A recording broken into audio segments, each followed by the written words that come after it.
Nah, waktu gue pertama kali naruh QR itu kan ya pasti pertama harus ditaruh di toko di warung-warung lah paling gampang karena mereka yang butuh. Tapi itu mereka nerimanya gampang karena belum ada pembayaran, terima ya lebih mudah lah. Iya.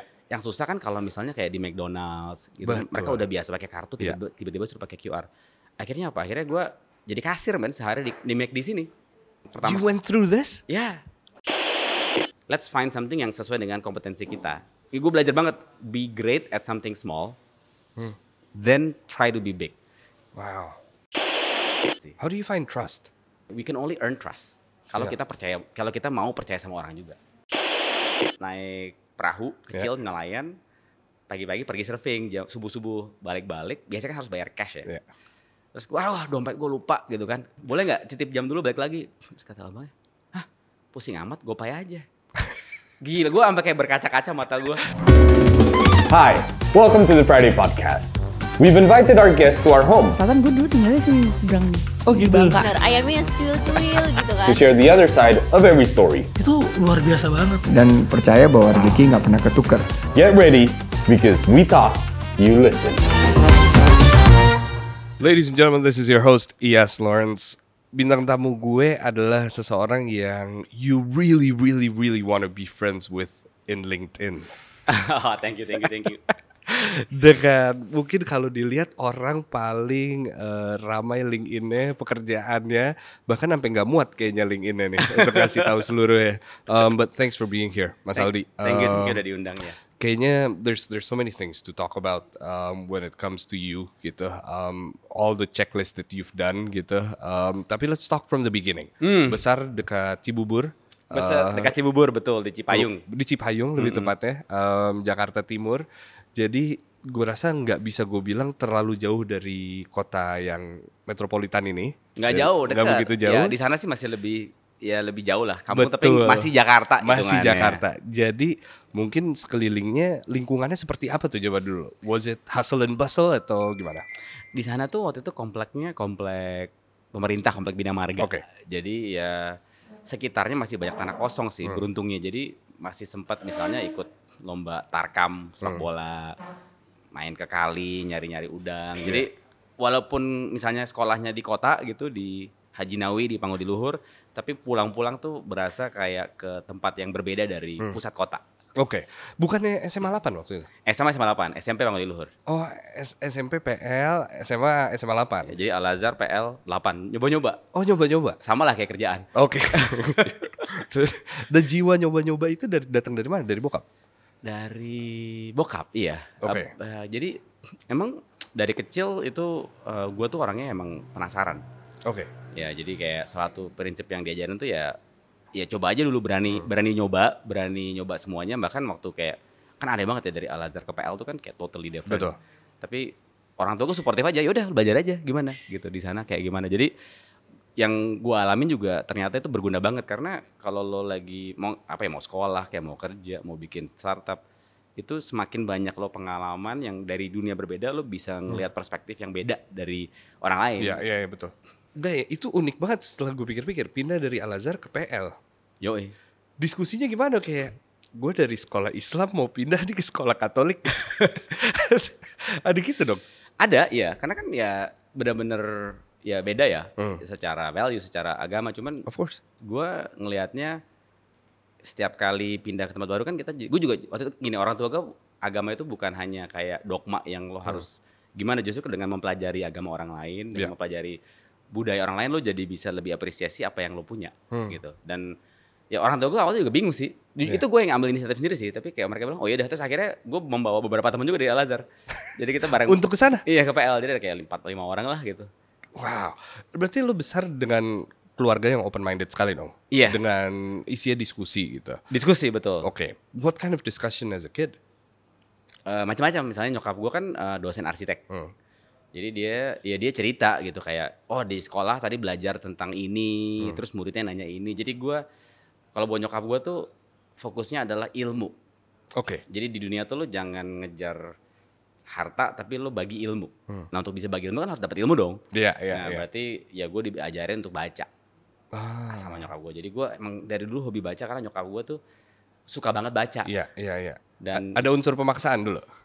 Ada, jujur ada. Iya. Ya, karena anak kecil mana suka sih Betul, baca ya betul, kan. betul. Tapi setelah gue baca buku pertama gue tuh dulu Tom Sawyer. Oke, Tom Sawyer. Tom Sawyer tuh Mark Twain kan. Oke. Tentang petualang yang bandel banget. I think my first book was Treasure Island. Ah. Jadi kurang lebih mirip-mirip tuh. Iya. Ada sisi adventure itu. Adventure Iya, ya kan. iya. Itu kan bentuk karakter kan. Betul, tapi balik lagi setelah gue pikir-pikir berarti bener juga ada rasa yang kayak ngapain sih gue? Iya. Bener kan? Dan sadarnya nanti pas udah gede. Pas sudah gede gitu Iya, dan iya. akhirnya ya hidup gue jadi kayak Tom Sawyer gitu, berpetualang. Betul. Gitu. Jadi ya dan diskusi ini di keluarga gue terjadi. Jadi ya beruntung sih gue ngerasa itu yang privilege lah. Gue Iya. merasa beruntung bahwa orang tua gue tuh suportif dan lumayan diverse sehingga gue juga bisa berkreasi. Mereka juga nggak pernah mikirin nilai, nggak pernah mikirin apa. Pokoknya yang penting lu mau apa, gue support gitu. Besar di keluarga berapa orang berarti pada saat itu? Berdua. Oke. Adik gue entrepreneur juga actually sekarang. Oke. Ya, gitu. Jadi bokap pegawai negeri, nyokap dosen, tapi ya anaknya jadi entrepreneur dua-duanya. Gitu. Cita-citanya apa dulu berarti? Gue cita-citanya jadi pemain bola sih jujur. Seperti anak cowok pada umumnya gitu ya? Iya kan suka banget main bola, namanya juga kan kayak ya lumayan lah gitu bisa lah main kompetitif, apalagi ikut Tarkam kan. Iya benar-benar. Tapi nggak salah juga lo jadi pemain bola kan sekarang. Seenggaknya seminggu sekali. Seminggu sekali lah kita amatiran semua. Oke, berarti how did I can't seem to understand gitu dari satu. I mean we start off pretty similar. Besar misalnya di kota ini, kemudian lo sekolah pindah-pindah, tapi jadi seorang Aldi yang akhirnya bisa, you get to go to Harvard, you get to go to, schools out there. How did it all start sebetulnya? Keinginan atau riset pribadi? Kayaknya dari rasa penasaran sama pengen membantu orang sih gitu. Jadi bokap gue kan dulu bangun jalan ya, gue udah. Yeah. Nah dia ya bilang pokoknya lo whatever you do lo coba give access ke orang gitu kan. Nah, jadi ya waktu itu gue S1 komputer karena ya zaman gue menurut gue itu jalannya itu lo bangun teknologi lah. Yeah. Gitu. Terus kenapa ke Amerika sementara kan anak 8 semuanya ke ITB UI. Yeah. Gue selalu coba anti mainstream sih mungkin itu. Polanya adalah gue selalu nyari yang beda. Lawan arus deh. Lawan arus. Iya, Jadi iya. kayak semua orang di sini gue nyari ombak berikutnya gitu. Jadi gue waktu itu semua orang di ITB, gue udah sendiri tiba-tiba ke Amerika. Ya kebetulan dapat beasiswa ya udah sekolah engineering. Terus dari Amerika gue kerja di California. Terus di situ gue udah dapat kerjaan yang mapan, malah gue bisa nonton film Che Guevara, gue penasaran. Gue malah ke Asia Tenggara gitu, bantu keliling-keliling nyari microfinance bank, pengen ke lapangan. Wow. Itu kan nyokap gue kan juga bingung ya, lo udah dapat pekerjaan yang oke, jadi konsultan, terus kerja di startup di San Francisco gitu, kenapa pulang terus jadi gembel gitu kan? Iya.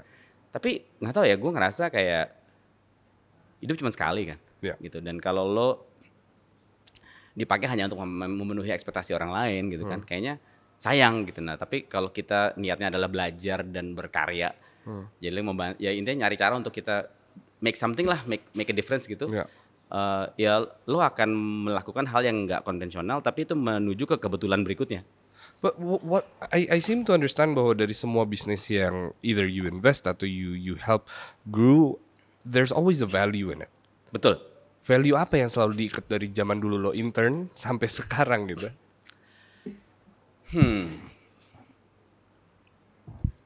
Memberi akses sih. Oke. Kalau gue lihat ya, misalnya Kiva itu kan startup, dia memberi akses ke pinjaman, literally akses uang dari Amerika ke Vietnam. Mapan itu memberi akses ke barang yang tadinya tuh nggak tercapai melalui arisan. GoPay itu memberi akses ke pembayaran digital bagi toko-toko kopi yang tadinya harus bayar mesin EDC jadi pakai QR. Halodoc itu gara-gara gue pernah tinggal di daerah, tinggal di Aceh waktu itu, susah akses kesehatan, memberi akses ke layanan kesehatan. Kita bisa itu memberi akses kepada donasi yang digital. Jadi kalau ada bencana itu bisa lebih cepat. E-fishery memberi akses kepada para petani ikan untuk dapat teknologi yang ya mempermudah hidup mereka lah. Dan sekarang gue investasi juga ini untuk mencoba memberi akses ke para wirausaha untuk bisa keluar dari titik infleksi mereka yang udah berhasil sedikit tapi stuck. No doubt. I think as when you're in your I say 30s, 20s gitu melihat bahwa ada peluang bisnis tuh you're asking for something in return. Ya. Was that in your mind gitu? I mean ditanam dari dulu sama nyokap lo adalah bahwa nggak usah mikirin duit ya gitu. Cuman at the end of the day, who's gonna be feeding? You know, who's gonna put food on the table gitu? Oh iya ya, gue nggak naif ya, gue nggak. Maksudnya gue nggak ngelakuin itu kayak karena gue kayak bleeding heart terus mau jadi kayak itu nggak. Gue actually yang gue believe gini sih dan so far ya workout ya. Jadi so far tuh oke. Gue percaya kalau misalnya kita memberi akses terhadap sesuatu yang sebelumnya sulit. Iya. Ya misalnya kayak QR gitu ya. Yang tadinya tuh mesin edisi itu kan mahal. Mungkinnya mesti nyawa 100.000 sebulan, harganya 3 juta. Nah kan orang yang gak punya akses ini kan jadi membuka pasar baru. Nah kalau membuka pasar baru, maka yang terjadi adalah akan ada pendapatan yang naik dari orang tersebut. Dan kalau pendapatannya naik, maka dia mau berbagi dengan siapapun yang memberi akses. Ini terjadi pada GoPay, telemedicine juga sama. Jadi sistemnya ya bagi hasil. Jadi berbagi karma lah. Iya. Having an idea untuk memberikan value tersebut, I wouldn't say it's easy. I know it's difficult because you have to find the problem, you have to find the solution gitu. Yang lebih unik lagi adalah ketika masalahnya ada, you find ways to give solution dan it works for the whole nation. Oh ya benar sih, betul. Itu kan sesuatu yang that's a whole different level gitu. How do you manage to do that? Mungkin jujur awalnya nggak kayak langsung berambisi mau membuat sesuatu yang dipakai se-Indonesia gitu ya. Tapi gini, kalau yang gue lihat ya cara gue membuat usaha tuh selalu gue mau on the ground. Gue kasih contoh, let's say yang QR deh ya. Nah waktu gue pertama kali naruh QR itu kan ya pasti pertama harus ditaruh di toko di warung-warung lah paling gampang karena mereka yang butuh. Tapi itu mereka nerimanya gampang karena belum ada pembayaran, terima ya lebih mudah lah. Yang susah kan kalau misalnya kayak di McDonald's gitu, mereka udah biasa pakai kartu tiba-tiba suruh pakai QR. Akhirnya apa? Akhirnya gue jadi kasir sehari di McD sini. Setengah hari gue jadi kasir gitu, terus pakai QR yang pertama. You went through this? Ya. Lo kayak salesman gitu? Enggak, gue jadi kasir gue melayanin pembayaran orang. Selamat pagi, gue dilatih dulu sama McDonald biar jadi kasir, terus gue mencet tombol-tombolnya kan tombolnya agak susah. Terus gue ngalamin GoPay itu keluar kertasnya, terus customernya bingung ini apa sih QR. Terus gue juga kalau error gue ini produk gue sendiri gitu kan, gue ngerasain deg-degannya seorang kasir saat ada pembayaran baru yang membuat hidup gue susah. Jadi karena gue punya empati terhadap produk yang gue ciptakan, terhadap orang yang melakukan. Jadi ya insya Allah gue sebagai leader gue bisa ngasih masukan ke tim dan arahan yang mereka juga tahu ini bos gue mau turun nih. Gitu. Nah, jadi contoh. Jadi contoh bener. Ketika semua lagi naik, ya lo hadir di saat mereka lagi mungkin bisa dibilang butuh bantuan. Betul. Sekarang mereka berdiri dengan sendirinya. Yes. Lo tinggalin. Yes. Itu emang. Dan ini formula lo banget kayak jadi. What is it? I don't seem to understand. Jadi gini, kan kalau kita bicara hidup mau membuat sebuah dampak ya gitu. Menurut gua paling pas tuh kalau kita masuk pada saat titik infleksi. Infleksi adalah ada suatu momen di mana memang ada kebutuhan, industrinya lagi ada momentum dan kita masuk dan kita grow. Iya, seperti sahamnya udah. Betul. Iya, Nah jadi kalau misalnya gue bicara GoPay ya waktu itu kan Nadim baru Gojek yang mulai laku, terus gue butuh bantuan fintech. Ya udah gitu, ya udahlah mapan gue gue bantuin kita bantu bangun gitu. Jadi pas banget momennya. Halodoc ya pas Covid kan di momennya, literally bulan pertama Covid dan infleksinya kita langsung titik infleksinya keputusan Halodoc itu adalah apakah kita akan membantu pemerintah melakukan vaksinasi. Itu kan keputusan infleksi itu ada keputusan besar gitu. Jadi biasanya perusahaan tuh punya keputusan besar. Kalau ngelakuin itu kan sebenarnya rugi lo bayar lo itu. Iya berarti lo riskan untuk masuk dong. Riskan kan, karena kan lagi Covid terus pemerintah minta tolong. Sementara itu keluar uang kan. Kita kayak habis 30M kalau nggak salah untuk whole program. Tapi ya udahlah Jonathan kan CEO-nya kan. Ya udah let's make a bet lah, let's do it gitu. Gue juga gue bantuin deh. Nah, dari vaksinasi kita ngurusin oksigen. Wow, sampai ada pabrik oksigen ya? Iya, kita bangun sekitar berapa kalau nggak salah 100 pabrik oksigen. Jadi kita raise 100M di masa Covid dari 24.000 orang gitu kan. Gue nggak kebayang sih bisa nge-raise 100M dan dengan kita bisa terus relawan-relawan dari startup tuh bikin sistem. Jadi maksud gue kayak semuanya kan ini tidak terencana ya. Tapi diawali dari sebuah ya kalkulasi. Kalau kita ngelakuin ini, well fair-fairnya harapan kita adalah orang akan kenal Halodoc juga kan gitu. Jadi ini kayak ya kita berlakukan branding dengan cara yang baik. Dan benar gitu kan kejadian semua orang langsung pakai. Jadi tiba-tiba jadi mainstream. Yang tadinya masih grey gitu jadi mainstream dan sekarang kemarin keluar undang-undang kesehatan. Kalau dari QR keluar keris. Jadi gue merasa beruntung sih bisa menjadi bagian kecil lah dari awal perubahan. Itu bukan kecil. Maksudnya untuk melihat, tapi balik lagi ketika itu udah berhasil dengan sendirinya, there you go gitu. Lo merasa udah selesai dan lo pergi dari situ atau? Ya maksudnya kalau di Halodoc kan gue masih, nah sekarang gue menemukan nih ada posisi namanya komisaris. Kalau dulu kan kalau jadi CEO kan lo stuck ya full time. That's what you gotta do.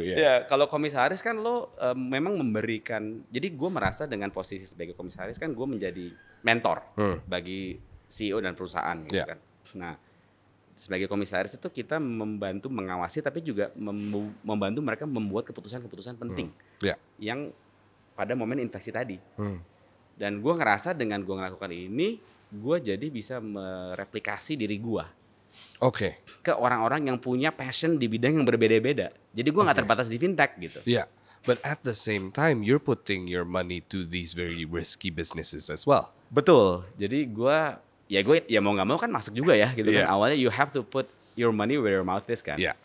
Jadi itu gue melihat misalnya dengan masuk sini, gue punya stake, gue bantu CEO-nya dan gue ngeliat mereka tumbuh. Dan yang menarik ya itu balik lagi lo bilang gue mulai tech udah mulai jadi nih gitu kan, udah mulai jadi gue malah masuk ke industri-industri yang lebih tradisional. Betul. Kopi lah, baju, bagel gitu. Jadi kayak mulai masuk ke industri-industri yang benar-benar real. Jadi gue tadinya di industri gaib, sekarang di industri yang kepegang yang gitu. kelihatan gitu. Jadi gue mungkin biar ada konteks dikit, gue mulai invest di bisnis-bisnis yang menengah. Gue cari yang dia udah punya 2-3 cabang. Terus dia lagi bingung nih, aduh keuangan gue repot. Staffing gue, HR gue repot. Gue butuh sedikit bantuan untuk bisa naik ke level berikutnya. Karena biasanya bisnis-bisnis itu it takes 5 years untuk penentuan bahwa are they going down atau mereka bisa step up nih. Betul. Dan di antara itu tuh masalahnya terjadi, that's where you step in. Betul.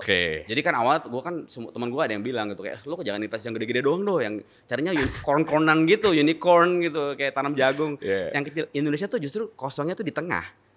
Usaha menengah kita tuh cuman kayak 60.000, padahal kita yang kecil-kecil puluhan juta. Yang gede juga banyak, tapi yang menengah ini tuh yang kosong. Tapi tujuannya tetap sama kan? Sama, untuk inflasi untuk naik dan memberi akses ke mereka dan mereka akhirnya bisa membantu orang banyak lagi. Misalnya, betul. Cabang lagi, nambah lagi. Ya misalnya ada brand fashion gitu ya, Tenyu, The Attire gitu kan, itu kan kayak dia udah ekspor. Dia awal masuk masih segini, ngobrol-ngobrol bantu, terus sekarang dia udah ekspor. Jadi gue ngerasa gue bisa jadi mentor yang bagus. Kopi kalian yang tadinya cuma jadi cabang berapa, sekarang mereka udah di mana. Gue ngerasa menjadi bagian dari perjalanan dan jadinya gini, kalau lo boleh bisa melepaskan ego pribadi dan hanya company sendiri dan kita membantu orang lain, itu mulai fokusnya adalah it's not about you anymore gitu. It's about kayak lo bagian dari kesuksesan orang lain dan rasa happy-nya ya kayak punya anak banyak gitu. I can't seem to see the bloods tapi. Maksudnya gimana? And the tears gitu. Kayak nggak tahu, gue selalu melihat anything you touch becomes gold. Oh, enggak juga lah. Tell me about yang that didn't become gold. Ada. Actually usaha pertama gue gagal total. Apa? Gue belum pernah cerita. Bukan. Jadi gue waktu gue business school gue bikin gini. Ini zaman tahun 2010 ya. 10-11 gitu. Gue surfing ke Costa Rica dulu. Terus di Costa Rica itu ternyata semua listriknya itu pakai renewable energy. Nah, Indonesia kan sama Costa Rica sama ya, tropis, gunung-gunung gitu. Gue mikir, gue research gitu, kenapa kok nggak bisa kayak gini. Nah, terus gue masih sekolah di S2 waktu itu, terus gue bikin business plan, ikut lomba sama teman gue yang orang private equity. Oh ini Harvard competition ya. Gitu. Dia udah gue bikin lomba, bikin business plan namanya Rivergen. Jadi generating power melalui sungai. Jadi makes total sense. Iya kan simple. Indonesia banyak banget sungai dan sungai kita tuh curam-curam, curah hujan banyak. Jadi bisa membuat sungai yang turbinnya jadi cepat. Jadi lo nggak bikin dam. Nah kita rencana mau bikin kayak 7 hydro company gitu. Terus ya butuh kayak $100 juta gitu, ambisius banget lah, namanya juga masih muda kan.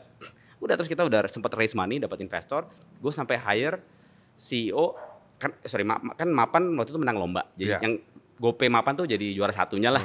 Yang ini nggak juara, ya udah gue tapi gue merasa masih bagus kan. Nah, adek gue tanya mau jalanin nggak? Oke. Dia mau. Terus gue berarti kan butuh orang lagi yang bule yang bisa kan nyari duit kan lebih enak kalau orang Amerika ya. Gue ada temen gue namanya Darren dari Kiva juga. Dia pindah ke Indonesia men, buat jadi CEO perusahaan ini. Segitunya. Terus What happened to it? Ya udah kita raise some money, grow selama 5 tahun. Sempat udah dapat lokasi-lokasi, tapi yang kita harapkan dari sisi pricingnya kan harusnya naik ya, harga power purchase agreement-nya gitu ya, yang tadinya Rp646 nggak naik-naik dan akhirnya nggak pernah bisa untuk masuk harganya. Jadi akhirnya kita tutup total. Jadi Darren pulang ke Amerika, adik gua nggak jalan. Itu bener-bener ya fail gitu. Iya. Jadi maksud gua bukan berarti semuanya harus berhasil gitu, cuman semakin banyak mencoba, semakin belajar gitu. Dan gue jadi belajar, gue kayak terlalu early waktu itu. Karena apa ya, ambisinya kegedean mungkin pada saat itu ya, apalagi untuk energi. Iya, energi kan susah, industri yang regulated. Betul. Gua anak muda, gue kayak ini siapa? Industri yang udah dipeluk sama satu perusahaan besar, terus lo mau datang kayak tiba-tiba mau bikin, oh ini bisa nih dari sini, mungkin di situ kali ya. Betul, tapi ya sekarang kan tiba-tiba jadi bahan lagi. Benar. Jadi gue sekarang nyari nih kalau ada anak muda yang punya ambisi segitu. Ya udah gue bantu deh gitu. Tapi menurut gue kayak itu yang gue belajar bahwa kayak let's find something yang sesuai dengan kompetensi kita. Karena gue memang background finance. Kiva financing, lending, Mapan lending, makanya pas bikin GoPay pas. Jadi gue belajar banget be great at something small, then try to be big. Wow. Passion comes a lot into it atau does it play a huge part? What do you mean by passion? Actually, everybody has a different definition of passion. Of course, yeah. I think I am passionate enough. Let's say surfing gitu. Sama-sama surfing. Sama-sama surfing gitu. I am passionate enough about surfing. I would drive 10 hours for 6 waves and then come back and then feel happy about it. Yes. Right? Yes. That's how passionate is for me gitu. And then to turn it into business, sometimes the passion gets pudar gitu. Oh. Tapi di awal kan harus tinggi gitu. Apakah lo yang melihat seseorang bahwa lo sepassionate itu, I will invest in it gitu. Oh, jadi biasanya menurut gue kombinasi antara passion dengan kemampuan. Oke. Are you capable enough gitu ya? Iya, kadang-kadang passion melebihi kemampuan atau kemampuan tapi nggak passion juga nggak bisa. Iya.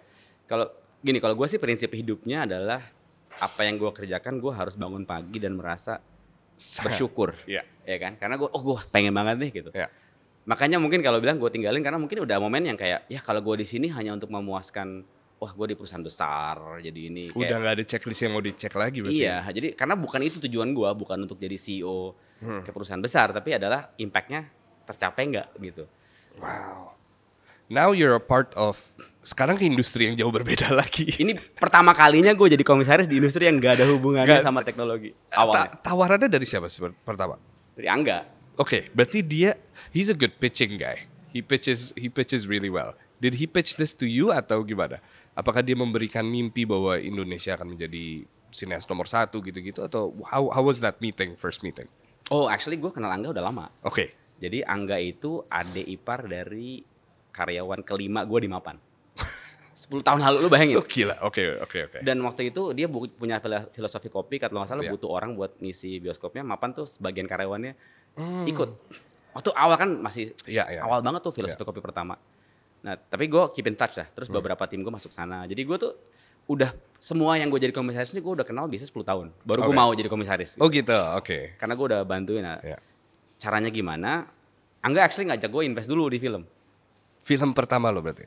Invest di film bener. Jadi di beberapa film, jadi dia ngumpulin film, Ngeri-Ngeri Sedap, Onde-Monde gitu. Terus dia cerita bahwa dia punya passion bahwa film Ngeri-Ngeri Sedap itu, yang punya Ernest ya, itu adalah film Batak. Dan bangga dengan kebatakannya, dipromosi di Lapo, dan budaya keluarga Batak yang di ini. Bene juga Batak, Kesnya Batak. Jadi Indonesia tuh penuh dengan kayak gini, Onde-Monde kan Padang. Iya. Nah jadi dia bilang ini yang gue pengen bukan hanya buat gue nanya kenapa lo invest ke film orang, kan lo juga punya film, butuh duit juga. Enggak, karena gue juga mimpinya bukan hanya buat gue, tapi gue pengen bantu orang buat lain untuk gede. Ya. Dan gue invest terus meledak kan gara-gara sedap. Monde-monde juga lumayan. Jadi gue kayak wah film menarik juga nih. Nah terus gue kan mulai ikutan bantu-bantu di Kadin lah gitu. Jadi bagian wirausaha terus gue ngeliat wah gila Korea itu ya demand barang-barang wirausahanya itu meledak. Datang dari film. Datang dari film. Iya. Ya. Jadi gara-gara film itu turisme naik dari 7 juta tahun 2000 jadi 20 juta. Sekarang kalau disurvei dulu kalau disurvei kan nggak ada yang kenal makanan Korea. Sekarang 60% dari 8.000 orang di 16 kota semuanya tahu makanan Korea. Ya. Jadi gue ngerasa kayak kalau ada satu industri yang gue bisa bantu itu film. Nah Angga langsung udahlah udah nanggung dah. Iya. Bantuin lah karena dia mimpinya bukan hanya buat Angga sebagai production house tapi buat Visinema sebagai hub cerita Indonesia yang dibawa ke dunia. And by that it was sold. Udah Gue kayak kalau begitu ada satu lagi yang membuat gue menarik. Sorry satu hal. Jadi Angga juga bilang film itu membangun budaya. Oke. Ya. Jadi kalau kayak Raden Saleh adalah sebuah film sejarah Iya. berbalut action. Ya. Filosofi kopi adalah film untuk membuat kecintaan pada kopi Indonesia. Ya memang kalau lo kan pengennya impact kalau lo pengen impact Indonesia, jago ya. Iya. Gampang banget iniin lo berarti. Iya, wah. Ya ini caranya gini gitu. Bener juga ya kan Nadiem kan jadi Menteri Pendidikan dia membuat impact dengan kurikulum. Nah, gue ngerasa kayak film ini sebuah industri yang yang bisa membawa industri lain dan bisa membantu membangun budaya kita. Dan yang terakhir bisa membawa budaya kita keluar. Jadi kita Indonesia itu kan terkenal juara kandang. Betul. Ya kan terkenal banget lo kalau keluar negeri nyari makanan Indonesia setengah mati. Iya. Nah, ya mimpinya kita ya kalau kita bisa membawa cerita Indonesia keluar itu bisa menjadi suatu kebangkitan ekonomi, budaya dan momentumnya pas. Betul. Karena Indonesia ekonomi lagi naik. Yeah. That was the reason why I think Pak Gita also is a part of this industry. Betul, dia kan juga komisaris juga. Betul, karena dia bilang kan tadinya kan dari musik. Dari musik benar. Dan shift ke film alasannya jelas. Because people can understand movies more than they understand lyrics. Betul, apalagi Indonesia visual. Betul. Iya, dan talenta kita banyak sekali gitu. Maksudnya yang selain talenta kita we have so many beautiful places yang bisa dikasih budaya kita gitu. And talking about budaya gitu itu salah satu hal yang sangat kental di lo gitu. Lo coba untuk bawa budaya kita and that's the reason I think why Angga took you there gitu. Cuman despite all that mungkin sekarang tadi lo bilang bahwa ada di momen lo invest di ketika bisnis lagi ada di fase apa tadi? Infleksi. Ya. Titik infleksi sebuah bisnis yang membuat jadi ada keputusan atau kesusahan yang dialami. Nah, apakah Visinema ada di titik itu makanya lo masuk? Betul. Oke. No doubt berarti. Ya, Visinema tuh di posisi di mana dia udah menjadi salah satu yang terbesar lah di sini.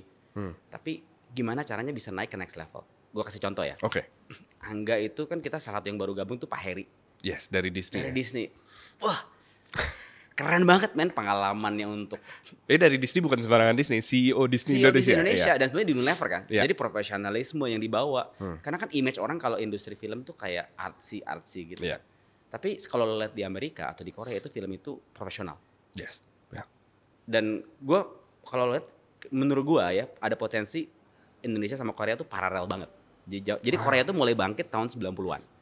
Pas sensornya mulai dilepas. Terus udah gitu mulai beberapa sutradara ya yang seperti Angganya Korea gitu. Betul. Buat Parasite, buat macam-macam dan mereka membuat cerita yang relevan buat dunia. Kayak Parasite kan masalah kelas. Kasta ya kan. Tapi dibalut dengan Korea. Yang di basement dan segala macam. Nah, itu dari situ mulai bisnis mulai masuk invest, Cebol.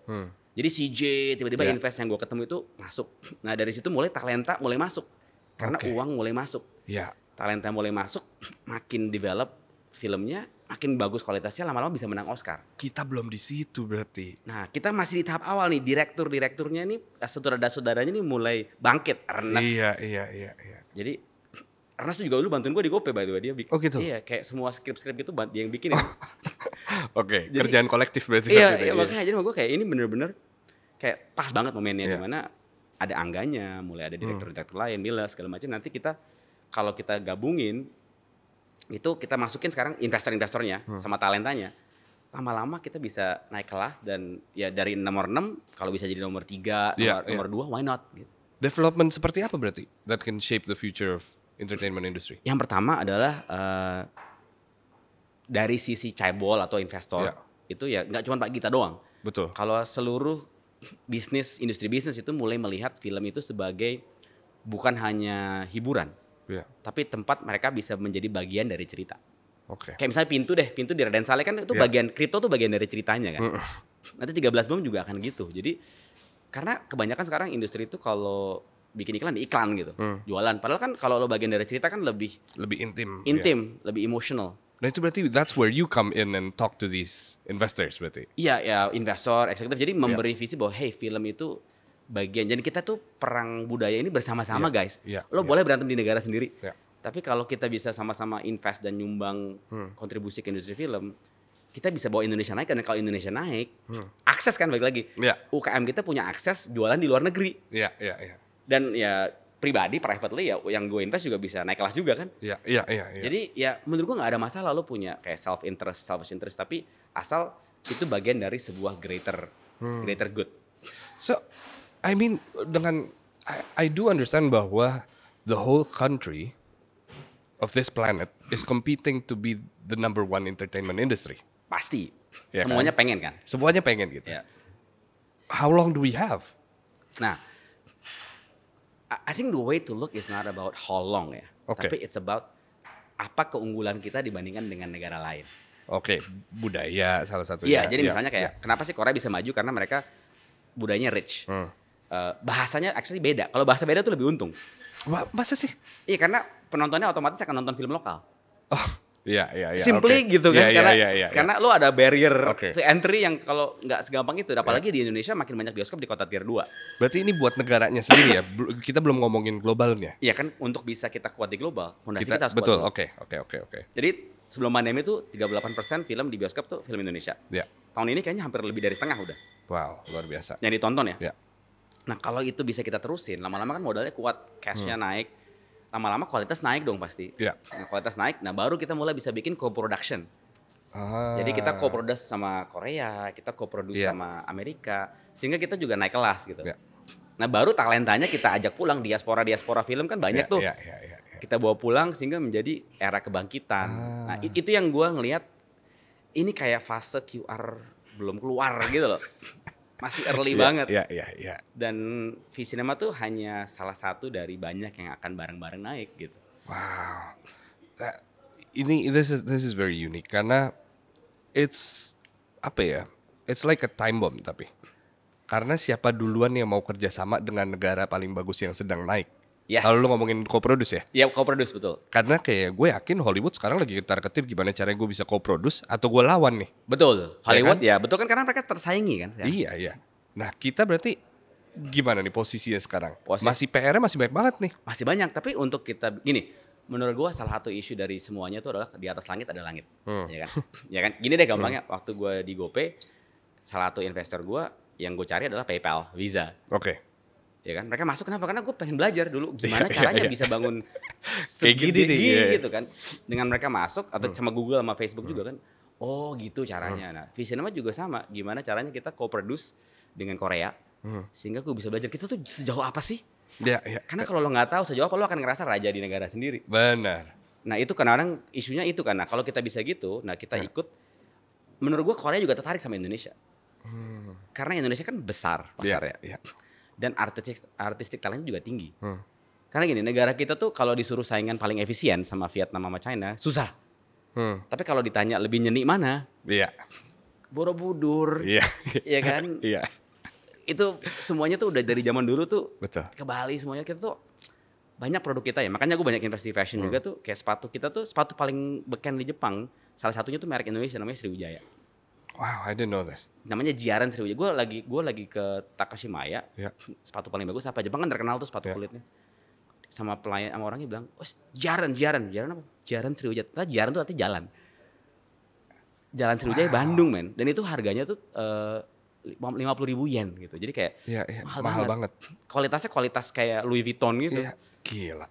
Berarti ini sekarang PR lo adalah yang satu adalah bagaimana kita bisa bukan compete tapi bisa menang di negara sendiri, abis itu kerjasama dengan negara-negara lain. Betul, ya untuk kan? film. Betul. Untuk film.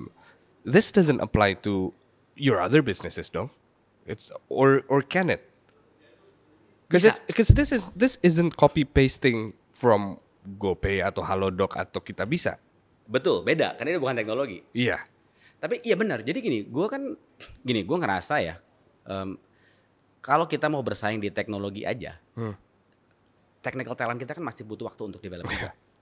Tapi gue kemarin ke Jepang, waktu bagian dari G20, gue ketemu sama beberapa importer Jepang.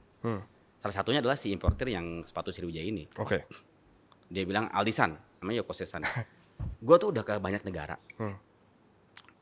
Terus gue nyari yang bisa produksi sepatu sekualitas setinggi ini. Nah itu tuh nggak banyak. Indonesia tuh one of the best untuk craft. Karena Indonesia tuh sama Jepang ada miripnya, sama-sama seni. Hands on, ya. Hands on. ITB, ISI. Iya. Dan menurut gue kayak daripada kita fokus untuk efisien, kita let's focus on finding the great small. Jadi perusahaan-perusahaan menengah yang great at something really small.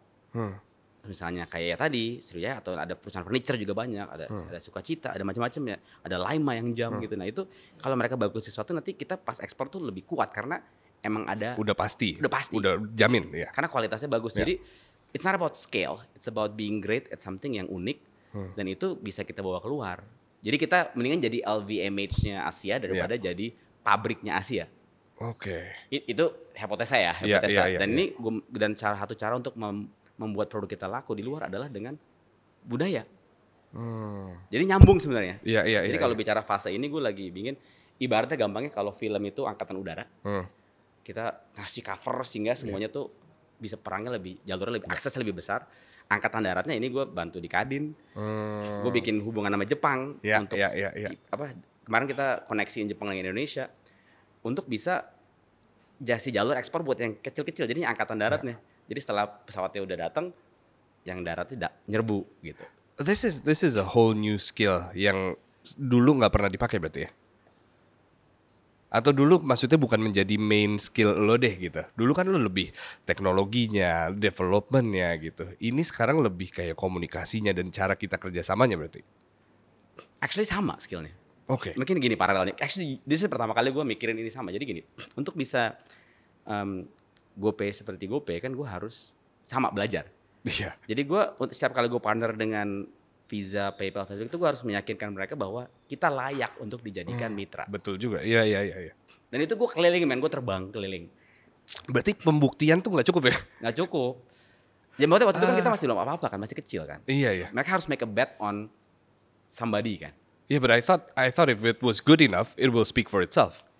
It doesn't work like that. Harus jualan menurut gue. Karena di sini mungkin kita beken, tapi GoPay nggak ada yang tahu di luar negeri. Iya. Ke Amerika, GoPay gitu. Ya. Kayak dipikir kayak kita apa gitu kan. Maksud gue, jadi kita jangan berpikir kalau kita beken di sini kita akan bisa sukses di luar gitu. Jadi kita harus tetap humble dan apa yang bisa kita berikan, apa menjadi pembeda kita.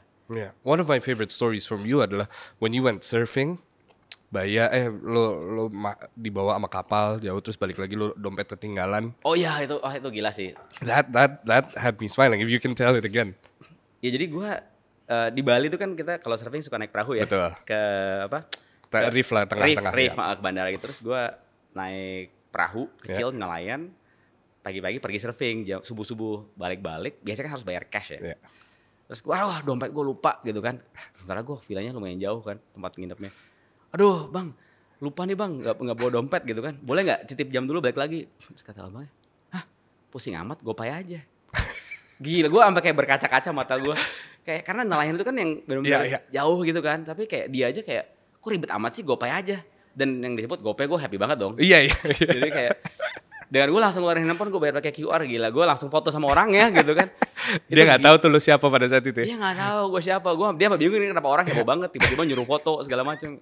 Tapi buat gue, dan itu kan gue udah keluar dari GoPay ya. Jadi itu yang gue maksud bahwa kayak kalau kita terlibat dalam sesuatu walaupun kita bagian awal dan nanti ada yang nerusin, happiness itu akan terus ada.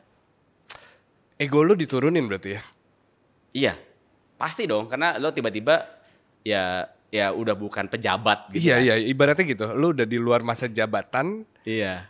Tapi lo masih gimana ya? Lo masih ada kesempatan untuk terus naik padahal, tapi Betul. you have to go back down again gitu. Tapi itu yang menurut gua gini, kalau kita manusia kalau kita selalu ngincer ke atas lama-lama agak susah untuk membumi. Betul. Jadi gua ngerasa kenapa gua senang banget untuk oke naik terus oke ulang lagi. Iya. Naik terus ulang lagi karena dengan kita membumi itu kita lebih grounded, lebih bahagia jujur. Karena kebahagiaan itu kan sederhana ya sebenarnya. Kayak gua waktu itu ya bisa ngajarin anak surfing, ngajarin anak main bola, punya waktu lebih banyak sama istri. Itu mungkin sesuatu kemewahan yang gue nggak bisa dapatkan saat gue menjabat. Oke. Dan hidup gue kan kayak penuh dengan menjabat atau action terus sabbatical, action terus perang COVID terus sama Halodoc itu bantu-bantu terus sabbatical. Jadi karena hidup itu kan lu nggak bisa ya kayak on terus-terusan nanti burn out. That's actually a part of my conversation today sebetulnya. I want to ask you, time management. How do you do it? Oke, jujur ya, menurut gue semua orang yang bilang bahwa hidup itu bisa balance antara work sama life itu kayak susah. Banget, ya. Ya kan? Tapi gini, intinya menurut gue adalah nggak tau kalau gue sih ya, fokus siapa sih orang-orang paling penting dalam hidup. Ya. Ya kan? Misalnya anak, istri, orang tua yang kalau lo nggak punya waktu, nggak kasih waktu, lo akan menyesal. Ya. Nah itu harus dijadwalkan. Dan ini jujur gue semakin punya anak, punya keluarga semakin ngerasain. Ya. Awalnya waktu masih karir banget ya nggak mikirin. Jadi kalau kita tahu apa yang penting buat kita, itu kita masukin ke jadwal, alokasi waktu, dan cari gue sebutnya ritual. Oke. Jadi kalau gue sama anak cowok gue main bola, ritualnya sama-sama suka bola, ya udah gue kalau dia main bola suka nonton, kalau suka diajak latihan bola gitu. Kalau sama istri misalnya kita sama-sama suka baca, suka tulis. Kalau sama anak perempuan dia sama-sama suka nyoba tempat baru, ngedate. Jadi kalau kita punya ritual, jadi kita nggak usah mikir lagi, spend waktunya lebih high quality. Jadi walaupun gue sibuk di hari-hari, gue dalam gitu usahanya ya. Tapi jujur masih belum sempurna, tapi that's what I try. But I think I heard this from someone. I think if you really, if the reason is you don't have time, that means you're not giving time. Betul. Logisnya adalah if you really want to do it, there's always time sebetulnya gitu. Betul, tapi emang jujur nggak gampang ya waktu gue masih ngerjain GoPay itu kayak jujur lebih susah. Karena gue banyak traveling. Makanya menurut gue ada fase di mana lo bisa begitu, tapi lo harus ada jeda. Terus lo ngelakuin Sabbatical lagi. itu tadi? Iya, ngelakuin lagi. Jadi karena realitasnya adalah lo nggak mungkin bisa segampang itu untuk selalu punya waktu. Dan nggak segampang itu untuk punya kesempatan untuk ngebangun ya perusahaan kayak yang gue bangun sebelumnya itu. Apalagi alasannya adalah for you to do good things as well. Betul. Tapi kan bukan berarti keluarga diterlantarkan. Betul. Oke. Is this hard for you to do today? Dengan, I mean, you as an investor, you as part of Visinema gitu, or is it more chilled out nowadays for you? Actually gini, mungkin bedanya kalau sekarang gue sibuknya mungkin nggak beda jauh. Sama waktu gue punya satu posisi gitu. Jadi CEO-nya GoPay atau jadi CEO-nya Mapan. Tapi bedanya adalah gue lebih bisa mengontrol waktu gue. Oke. Karena kan bukan cuma, jadi gue bisa hari ini ke kantor sini. Misalnya kemarin gue ke Halodoc. Misalnya besok mungkin minggu depan gue ke Visinema. Terus mungkin kemarin gue ke salah satu warung kopi kalian yang gue invest. Gue kasih advice gitu. Jadi satu lagi yang penting menurut gue untuk bisa nggak stres adalah lo happy dengan yang lo cerita tadi, apa yang lo lakuin tuh ngebuat lo happy. Jadi dengan gue memberikan sedikit advice atau ngobrol dengan ownernya kopi kalian, setelah itu gue happy man, ada kayak dopaminnya gitu. Wow. Tapi ya bagusnya ya kalau mereka untung gue juga untung gitu kan. Jadi cengli lah gitu. Betul. Jadi it's not charity gitu. No, I always said like charity is kind of selfish, right? Ujung-ujungnya semua orang tuh selfish. Even lo nyumbangnya tuh sebenarnya egois gitu. Karena lo bikin diri lo happy. Diri lo happy, iya. So jadi stop pretending that it's just about something else. Just be both selfish and giving gitu. Jadi bisa egois tapi juga ngebantu orang, itu boleh gitu. Nggak, itu bukan sesuatu yang bertolak belakang gitu, menurut gua. Of all the things that you've done in your life, what's the proudest moment? Actually menurut gue yang kalau dibicara akhir-akhir ini ya adalah kalau anak gue gini, anak gue waktu main bola itu awalnya susah, kayak dia nggak suka konflik, jadi kalau benturan tuh suka nyerah atau kayak keluar. Ada suatu game bola di mana dia benturan keras, tapi dia jatuh, terus dia brush himself, terus kayak lari lagi. Somehow momen itu buat gue proud banget. Lo udah bikin GoPay, lo udah nyelamatin jutaan manusia lewat Halodoc, menyelamatkan orang lewat Kita Bisa, and that's your proudest moment as a father. Iya, karena ya Nothing beats that. nothing beats that, man. I think kayak semua orang selalu mimpi pengen jadi apa sih, unicorn apa, tapi ujung-ujungnya kalau kita semua fokus ke apa yang membuat kita bahagia tuh sebenarnya simple gitu, keluarga. Wow. Dan it's always been there for you. You've always wanted to have a family. Iya, selalu. Okay. Dan mungkin ini juga gue, peran istri juga menurut gue dalam karir gue tuh luar biasa sih gitu. Jadi kenapa gue bisa jadi entrepreneur, jujur. Karena istri gue yang hidupin gue, men, selama gue gak punya pendapatan. Itu cerita yang unik juga yang lo bilang lo harus resign karena ngejelasin ke mertua lo susah ya. Iya, susah kan, gue kayak kerjain apa, tapi untungnya MGO gitu cuy. Iya. Istri gue kerja di JP Morgan, tapi maksud gue selama gue praktis aja kan, lo butuh asuransi, butuh pendapatan. Selama gue bikin mapan, gue ke kampung-kampung jualan panci, ya istri gue bukan hanya ngasih pendapatan, tapi dia juga jadi advisor gue, jadi thought partner.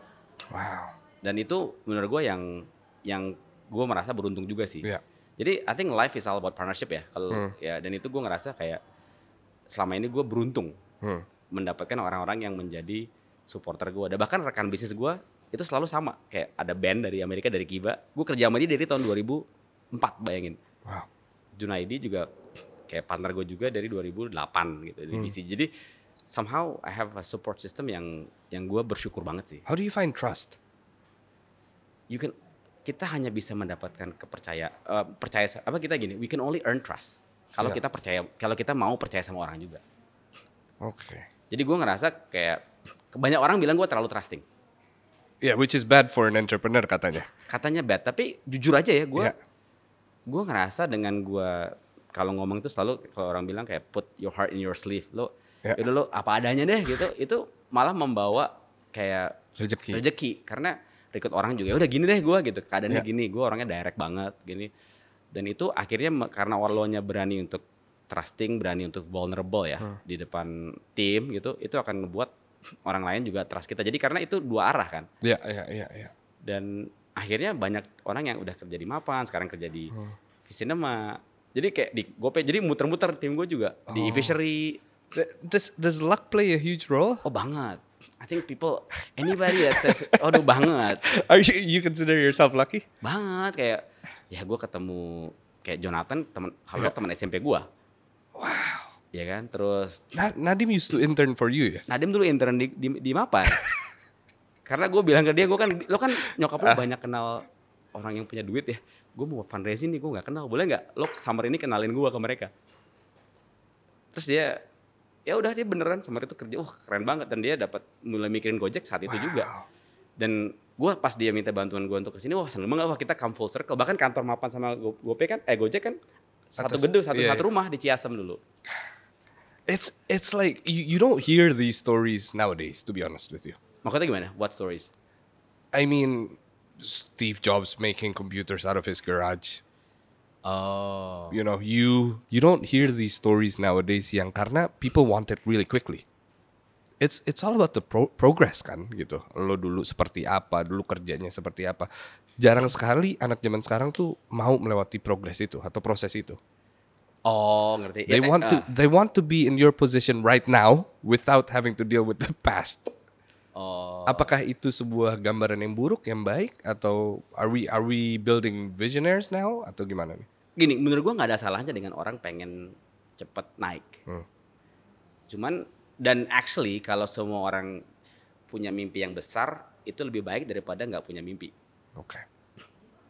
Tapi menurut gua adalah gimana caranya supaya pertama jangan sampai mimpi itu justru membuat dia menjadi beban dan kecewa.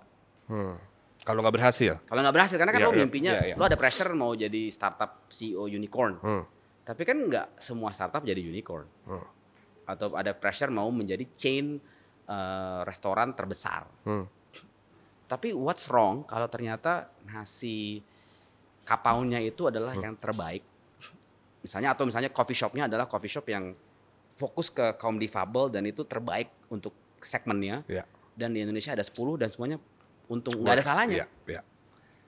Jadi menurut gua mungkin bagus punya mimpi, cuman gimana bisa kalibrasi sehingga Ketika ada sebuah shift di mimpi itu, lo nggak menjadi beban. nggak gitu jadi ya? beban. Karena yang membuat orang stres kan adalah mimpi gua nggak kecapai karena dan coba pikirin benar apakah mimpi itu dikasih itu adalah intrinsik dari lo atau pressure dari luar. Ya. Karena kan media juga portraynya kan yang gede-gede. Betul. Makanya gue selalu kayak Jadi stimulan buat mereka untuk kayak, wah gue harus buru-buru nih kayak gitu ya. harus gede. Iya. Makanya gue kayak coba anti mainstream, ayo grade small, gitu kan. Ayo kita fokus yang kecil dulu. Iya. Gini karena kalau lo pas lagi gue belajar nih kalau usaha menengah gini. Kenapa mereka sulit saat scale? Karena saat mereka punya 1 cabang atau 2-3 cabang itu banyak kesalahan yang direplikasi saat mereka punya 20 cabang. Sehingga karena kesalahannya banyak, pas besar jadi makin berantakan. Biasanya di mana? Biasanya yang pertama di manajemen cash flow, keuangan. Oke. Sesimpel hal di mana apakah uang dari GoFood, dari GrabFood, dari kasir itu udah dari BCA, dari bank-bank itu udah masuk belum? Itu kadang-kadang orang nggak rekon. And that's where you come in, bahwa ngelihat ada ini kesalahannya di sini nih, ini. Iya, kayak hal simpel atau misalnya kayak ternyata trafiknya nggak optimal. Jadi ya gue sebagai investor bantuin ya. Oke, gimana caranya kita bantuin dan ini paling pas tuh pas udah punya 3 cabang atau 4 cabang karena udah ada komparasi kan. Iya. Kalau satu kan bisa hoki doang gitu nggak tahu kan. Iya. Karena lokasi, karena apa? Iya. Ya, jadi gue ngerasa paling pas tuh kalau udah segitu, udah titik infleksi tuh di situ. Kalau brand fashion tuh sudah misalnya udah mulai ya 10 eman gitu, salesnya atau 5-10 gitu, udah mulai gede. Nah itu ada infleksi tuh, pabriknya cukup nggak, bahannya cukup Untuk nggak, ngebangun gini. bisa ekspor nggak. Jadi kayak mulai, nah di situ gue ngelihat kayak, oke gue bisa masuk nih dan misalnya kalau misalnya industri film kita naik, yang akan ketarik ya yang tengah-tengah ini. Nah bisnis menengah ini kan trend plays a huge role. Betul. You have to keep up with all the trends, no? Or you have somebody doing that for you? Mungkin gini, gue justru nyari bisnis yang nggak trendy mungkin. Iya, tapi maksud gue adalah you never know. Oh. Let's say bagels gitu, tiba-tiba rame di TikTok. You know? Ini kan sebuah berarti income yang berbeda lagi nih, bahwa kayak this is a new type of business now gitu. Oh oke, gini. Tadi lu bicara tiap ini menarik nih. Menurut gua gitu, bisnis terbaik itu yang fondasinya kuat dan bukan karena viral. Gini, kenapa gua kemarin bikin artikel tentang Google Review? Yeah, you did. Yeah, I read that. Semua orang selalu fokus ke gua viral di TikTok, gua viral di TikTok. Nah, gua ada 2 restoran nih, dua-duanya viral. 1 juta lebih kali di FYP gitu. Tapi yang satu menjadi traffic yang benar-benar akhir orang beli ke dia, satu lagi enggak. Kenapa? Karena yang ini ngurusin Google Review-nya. Karena orang sebelum nge-search itu pasti akan ke Google. Jadi God, that's smart. ngerti gak sama gue? Iya. Sesimpel itu. Jadi menurut gue kayak daripada, dan makanya gue, ini juga menarik sih. Gue dulu kan gue suka banget Google Review. Gue baru ngobrol sama Ruby kemarin, dia juga sama. Ya. Nah kita ngelakuin Google Review, gue sampai udah level 7 gitu, 1.000 berapa kontribusi gitu. Itu dulu awalnya karena memang ya good karma aja. Gue datang ke restoran, gue fotoin, gue kasih feedback. Iya. Nanti dia jawab. Dia suka. Kalau ada yang kurang, gue misalnya kasih bintang 3, nanti kalau dibenerin kasih bintang 5 lagi. Iya. Nah itu kan interaksi yang gue jadi kenal orang. Itu good karma aja lah. Nah lo tau gak, gara-gara ini salah satu restoran gue tuh akunnya tuh sempat ada isu karena ada orang lain mencoba mengaku sebagai restoran ini. Wow, oke. Dan dia 3 bulan udah appeal sama si Google, nggak dijawab-jawab. Di hari yang sama gue, kan gue udah ya ada levelnya lebih tinggi lah. Gue bilang ya gue appeal deh atas nama dia. Langsung jadi good karma kan. Waktu gue itu gue nggak kepikiran ada reward. Ternyata algoritmanya mereward orang-orang yang udah ngebantu. Ini kan gue nggak dibayar gitu. Makanya gue selalu bilang ke orang-orang kayak, kalau lo mau gede, ya fokus ke fondasi. Karena Google Review tuh review yang nggak bohong. Kalau influencer kan bisa dibayar. Iya. Kalau Google Review beda cerita itu. Iya, jadi gue percaya sama fondasi. Makanya gue selalu fokus fondasinya kuat. Cari yang di inflection point yang fondasinya kuat. Nah ini kita bantu, kita gedein. Wow. Aldi, thanks for doing this. Thanks for this conversation. Gue selalu ngerasa bahwa I think everyone's lucky enough to, if they try hard, if they work hard, tapi you're a different level. You have luck, you have the brains, you have everything. Tapi then again, people don't see how you've struggled all these years. Tapi at this state, would you say you're in the best state of your life right now? I think you always have to feel like you are in the best state of your life. Wow. And I think gini, menurut gue state yang terbaik dalam hidup adalah kalau kita dikelilingi oleh orang-orang yang peduli sama kita, mensupport kita, dan kita peduli mereka. Baik itu adalah orang yang gue invest, atau tim gue yang ngebantu gue gitu. Karena gini, kayak lu bilang kan, you've done this, you've done that. To be honest, gue agak cringe pas karena I feel like it wasn't me who did it gitu. Yeah. It was always the people around me kan. Dan itu yang selalu gue tekenin ke entrepreneur gue. Karena look, honestly, if this company is about you, I don't want to help you gitu, jujur aja. Iya, iya benar juga ya. Ya kan, karena I'm not here to help you, I'm here to help your cause. Iya. Kayak like buat Angga, Visinema is about Indonesian movies. Yeah. For John, it's about Indonesian health. So for Nadim, it's about Indonesian education sekarang. Jadi it's about tentang visinya apa. Karena when it becomes about you, dan jadinya jadi cetek gitu. Yeah. What is it that we are lack of now? That is dying for help. What industry? Film menurut gua. Balik lagi film ya. Actually, kalau let me name a few ya. I think satu, film kreatif, karena itu menurut gua selama ini menjadi sektor yang bukan mainstream. Betul. Padahal film itu scale-nya kayak tech. Bisa cepat banget. Ya. Yang kedua adalah makanan, F&B lah, baju, apa lagi ya, sama agriculture. Oke. Dan ini actually gue sempat riset sama BCG. Kalau ekspor itu Indonesia kalau mau kuat tuh di bidang-bidang ini. Wow. Dan kalau negara itu bukan di naik, beras berarti ya. beras komoditi men. Iya. Kalau bisa kita value add lah. Iya. Gitu. Tapi ya itu, makanya gue lagi nyari siapa sih entrepreneur yang lagi dalam inflection point di sini. And then let's figure out how kita tumbuh sebagai sebuah negara. Yeah. Karena gini, gue ngeliat Indonesia kan nilai utamanya adalah gotong royong ya. Yeah. Guyup. Betul. Nah jadi menurut gue, cara kita untuk tumbuh sebagai industri itu harus guyup. Community based. Ya. Makanya gue kayak gampangnya kalau misalnya gini deh, Starbucks itu kan Amerika. Makanya mereka bangunnya dengan cara franchise. Yeah. Konsisten gitu. Nah gue invest di coffee shop di beberapa tempat yang semuanya tuh beda-beda. Ada yang kalian yang kayak rumah tua, milenial, suasana yang Gen Z, sunyi, yang ini semuanya deketan tapi punya gaya beda-beda dan mereka saling bantu. Nah menurut gue kalau kita mau mendunia, kita harus fokus untuk guyup dalam satu industri untuk kita bantu. Jadi jangan hanya bunuh-bunuhan. Okay, then if that's the case, mungkin my last question would be dari kita yang we didn't put our money, we didn't put our huge effort sebagai warga biasa gitu, masyarakat biasa, how can we grow the industry together berarti? Tangible. Kalau semua orang itu melakukan Google review, balik lagi. Simple banget ya kalau menurut gue ya. Kalau buat yang UKM itu lo kasih review itu lebih berharga daripada lo bayar duit. Okay, that's good. That's a good point. We've never had that before.